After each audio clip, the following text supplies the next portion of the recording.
Hello all welcome back to another new video of learn with Bhavna. हम MSO 004 के important question and answers कर रहे हैं जो कि आपके जून 2025 एग्जाम में आ सकते हैं।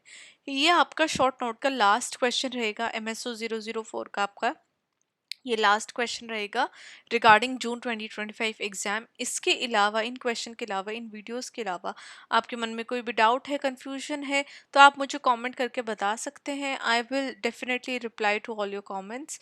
और अगर कोई भी वीडियो बनानी है किसी भी रिलेटेड टॉपिक से, कंटेंट से, तो वो भी आप मुझे ज़रूर मेंशन कर देना, बट टाइमली मेंशन करना प्लीज़। ओके, ऐसा नहीं है कि आप मुझे रात को 10, 11, 12 बजे मैसेज कर रहे हैं। That would be too late for me because search भी करना होता है content. There is a lot of things to do before making a video. तो आप टाइमली मुझे मैसेज कर देना अगर आपको किसी टॉपिक पे वीडियो चाहिए या फिर कोई डाउट कन्फ्यूजन वैसे है, तो वो आप मुझे डेफिनेटली कमेंट करके पूछ सकते हैं। Now let's start with a question 11। Short note का लास्ट आपका शॉर्ट नोट रहेगा रिलीजन एंड कल्चर एंड कैसे क्लोजली लिंक्ड है इंडियन सोसाइटी के अंदर। जब हम इंडियन सोसाइटी की बात करते हैं तो रिलीजन और कल्चर डीपली इंटर रिलेटेड है, इंटरकनेक्टेड है, एंड म्यूचुअली ये दोनों एक दूसरे को वी कैन से एक दूसरे का एक जो एक इन्फोर्समेंट है या फिर एक तरीके से दोनों की एक दूसरे के ऊपर जो छाप है वो हमें देखने को मिलती है। ये लोगों का नज़रिया, daily practices, festival, ritual, social norm में अफेक्ट करते हैं, शेप करते हैं। अनलाइक वेस्टर्न सोसाइटी जहाँ पे जो रिलीजन है वो सेपरेट है, सेपरेट अफेयर है प्राइवेट स्फेयर से। But when we talk about Indian society तो इंडिया में रिलीजन एक एवरीडे डेली लाइफ में लोग रिलीजन को फॉलो करते हैं, प्ले करते हैं, and religion and culture practices एक दूसरे से अलग नहीं कर सकते विद इन इंडियन कॉन्टेक्स्ट। तो ये जो रिलेशनशिप है कल्चर का एंड रिलीजन का, ये जो रिलेशनशिप है अपने आप में एक बहुत इंपॉर्टेंट सब्जेक्ट बन चुका है सोशोलॉजिकल इनइक्वालिटी का अंडरस्टैंडिंग का। पर्टिकुलरली जब हम इंडियन ट्रेडिशन, वैल्यूज और सोशल ऑर्गेनाइजेशंस को अंडरस्टैंड करने की कोशिश करते हैं। तो first of all religion culture का एक फाउंडेशन बन चुका है जहाँ पे इंडिया के अंदर रिलीजन प्रोवाइड करता है सिंबॉलिक और एथिकल बेसिस जहाँ पे कल्चरल लाइफ को समझा जाता है। जैसे प्रैक्टिसेस है, मैरिज कस्टम हो, नेमिंग सेरेमनीज हो, फूड हैबिट हो, ड्रेस कोड हो, इवन जो डेथ रिचुअल्स हैं, ये सब रिलीजियस टेक्स्ट और बिलीव्स के द्वारा गाइड किए जाते हैं।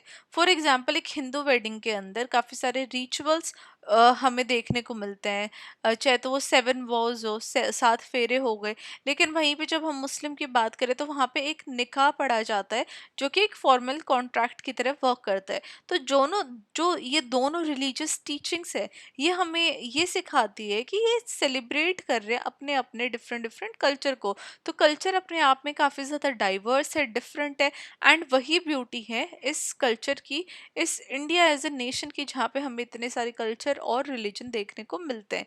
इवन जो फेस्टिवल्स हैं जो कि कल्चरल इवेंट्स की तरह सेलिब्रेट किए जाते हैं, जहाँ पे रिलीजन का एक बहुत बड़ा रोल प्ले होता है with in the festival as well. चाहे वो दिवाली, ईद, क्रिसमस, गुरु नानक जयंती, दुर्गा पूजा, कोई भी फेस्टिवल हो, वहाँ पे रिलीजियस ओरिजिन हमें इन फेस्टिवल का देखने को मिलता है। एंड हर एक जो रिलीजियस बिलीफ है वहाँ पे हमें शेयर्ड कल्चरल प्रैक्टिसेस देखने को मिलती है। फूड है, क्लोथ है, म्यूजिक है, सोशल गैदरिंग है, ये सब रिलीजन का अपने आप में एक शेयर्ड कल्चरल प्रैक्टिसेस है।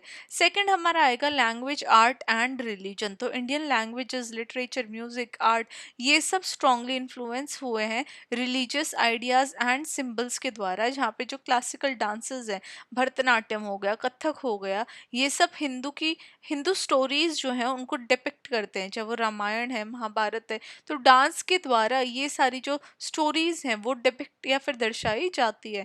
सूफी म्यूजिक एंड कवालीज, ये सब स्पिरिचुअल वर्ल्ड से हमें डीपली कनेक्ट करती है, ज्वाइन करती हैं, एंड ये वाइडली इंजॉय भी की जाती है अक्रॉस द रिलीजियस या फिर रीजनल बाउंड्रीज। ना थर्ड हमारा आएगा काफ़ी सारी जो इंडियन लैंग्वेजेस हैं, इधर that is Sanskrit, Pali, Urdu, Persian, ये सब over the period of time change हुई हैं, इवॉल्व हुई हैं। अगर हम रिलीजियस कॉन्टेक्स्ट में देखें तो ये सब अपने साथ रिलीजियस वोकेबलरी भी कैरी करती है, रिलीजियस वर्ड्स इनके अंदर हैं जो कि हमारे कल्चर को शेप करते हैं। पर्टिकुलर कल्चर्स को डिफरेंट तरीके से शेप करते हैं। तो देयरफॉर जो रिलीजन है वो एक मीडियम बन चुका है आर्टिस्टिक और कल्चरल एक्सप्रेशन का। Third is caste, community and religion. अब सोशियोलॉजिकली जब हम रिलीजन को इंडिया में देखते हैं तो हम देखते हैं कि हिस्टोरिकली एक बहुत ज़्यादा इन्फ्लुएंस हमें सोशल स्ट्रक्चर पे देखने को मिली है कास्ट सिस्टम के द्वारा। अगर हिंदुइज्म में आप देखोगे तो कास्ट रूल कर रही है, गवर्न कर रही है सोशल इंटरेक्शन को, ऑक्यूपेशन को, इवन फूड शेयरिंग के कॉन्सेप्ट को। दो जो मॉडर्न इंडिया वो लीगली अपहोल्ड करता है इक्वालिटी को, रिलीजियस नॉर्म्स को, बट स्टिल जो सोशल प्रैक्टिसेस है वो कहीं ना कहीं इन्फ्लुएंस होती हैं regarding caste rules. For example काफ़ी सारे रूरल एरियाज में रिलीजियसली जो सैंक्शन कास्ट डिवीजन है वो आज भी डिटरमाइन करती है कल्चरल प्रैक्टिसेस को, कि कौन किससे शादी करेगा, कौन किसके साथ बैठ के खा सकता है, कौन किसके साथ रिलेशन रख सकता है या नहीं रख सकता है। तो ये सारी चीज़ें आज भी प्रैक्टिस की जाती है काफ़ी सारे रूरल एरियाज में। Fourth is religion in cultural diversity. अब इंडिया की जो कल्चरल डाइवर्सिटी है वो पार्टली इसलिए है क्योंकि इसमें बहुत सारे डिफरेंट डिफरेंट रिलीजन के लोग रहते हैं। हर एक जो रिलीजियस कम्युनिटी है, चाहे वो हिंदू हो, मुस्लिम हो, क्रिश्चियन है, सिख है, जैन है, बुद्धिस्ट है, काफ़ी सारे जितने भी अदर रिलीजन है उनकी अपनी अलग अलग कल्चरल प्रैक्टिसेस है, अलग पहनावा है, अलग खान पान है, अलग वैल्यूज है। तो ये सब एक इंडियन कंपोजिट कल्चर को बढ़ावा देती है, राइट। तो हमें जो कल्चर है वो ब्लेंड होते हुए भी दिखते हैं, अलग अलग तो है ही, लेकिन एक कॉम्पोजिट इंडियन कल्चर हमें उसके द्वारा देखने को मिलता है। अभी जो प्लूरलिज्म है, इतने सारे जो कल्चर्स और रिलीजन एक साथ जो है इंडिया के अंदर, तो वो सिंक्रेटिज्म को बढ़ावा देते हैं। मतलब कि जहाँ पे जो रिलीजन है एक दूसरे के कल्चर से कुछ ना कुछ बोरो कर लेता है और अपने कल्चर के अंदर उसको जोड़ लेता है। फॉर एग्जाम्पल उर्स का जो फेस्टिवल है वो एक सूफी श्राइन को अटेंड करते हैं और दोनों हिंदू और मुस्लिम्स के द्वारा वो अटेंड किया जाता है। Fifth is secularism and everyday culture. Even though जो इंडिया का कॉन्स्टिट्यूशन है वो एक सेकुलर कंट्री की बात करता है कि जो हमारी इंडिया नेशन है वो सेकुलर नेशन है, डिफरेंट यहाँ पे रिलीजन, डिफरेंट रिलीजन्स है और हर कोई अपना जो रिलीजन है वो चूज कर सकता है। बट स्टिल जो रिलीजन है वो शेप करता है पब्लिक और प्राइवेट लाइफ को। जितने भी पॉलिटिकल कैंपेन्स है, फिल्म है, टीवी शो है, एड्स है, पब्लिक हॉलीडेज है, वो कहीं ना कहीं किसी एक पर्टिकुलर रिलीजियस सिंबल्स के अराउंड बेस्ड होते हैं। वो दिखाते हैं कि कैसे जो डिफरेंट रिलीजन और कल्चर हैं वो अपने आप में इतने ज़्यादा इंटर रिलेटेड है, इंटरडिपेंडेंट है। फॉर एग्जांपल नेशनल हॉलीडेज हैं इंडिया के अंदर, दिवाली की अलग हॉलीडे, ईद की अलग हॉलीडे, एंड ये जो जो फेस्टिवल्स है वो अक्रॉस कम्युनिटीज़ भी सेलिब्रेट किए जाते हैं, ना कि सिर्फ रिलीजियस इवेंट्स की तरह बट एक कल्चरल फेस्टिवल की तरह, जहाँ पे लोग शॉपिंग करते हैं, डेकोरेशन होती है, स्वीट्स बांटते हैं एंड सोशल इंटरेक्शन भी इस टाइम पे different culture, different religious groups के बीच में देखे जाते हैं। At the end to conclude this answer हम कह सकते हैं कि इंडियन सोसाइटी में रिलीजन एक सिर्फ फेथ का मैटर नहीं है, बट लोग कैसे अपना जीवन जो है उसको जी रहे हैं उसका एक बहुत बड़ा मीनिंग वहाँ पे रिलीजन के साथ अटैच होता है।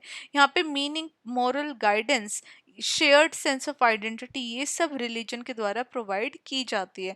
वहीं पे अगर कल्चर की बात करें तो कल्चर एक विजिबल एक्सप्रेशन है, कैसे लोग अपने कल्चरल रिलीजियस बिलीव्स को या कल्चरल बिलीव्स को प्रेजेंट कर रहे हैं, लोगों के सामने ला रहे हैं आर्ट के फॉर्म में, रिचुअल के फॉर्म में, फूड, पहनावा, फेस्टिवल, सोशल बिहेवियर, इन सब के थ्रू अपने जो रिलीजियस बिलीव्स का जो एक्सप्रेशन है वो कल्चर के अंडर आ जाता है। तो अगर हम सोशियोलॉजिकल पर्सपेक्टिव से देखें तो रिलीजन और कल्चर दोनों अलग नहीं है इंडिया के अंदर, बट एक सिंगल कमोडिटी पार्ट का वो हिस्सा है, जहाँ पे जो लाइव्ड रियलिटी है लोगों की, वो आज भी लोग कैसे अपना जीवन जी रहे हैं, क्या उनकी आइडेंटिटी है, उसको आज भी शेप करता है।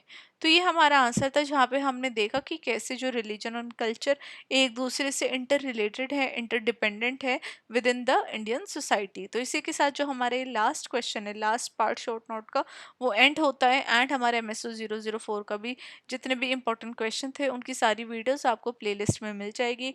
गो एंड चेक इट आउट, सारे क्वेश्चन आप पढ़िए, सारी वीडियोस देखिए एंड अपने एग्जाम की तैयारी जो है वो अच्छे से करके जाइए। All the very best for your exam and I will see you now with next subject that is MSO 002, उसके इंपॉर्टेंट क्वेश्चंस की video, and we will continue then discussing all the questions one by one. Till then bye bye, take care and all the very best for your exam.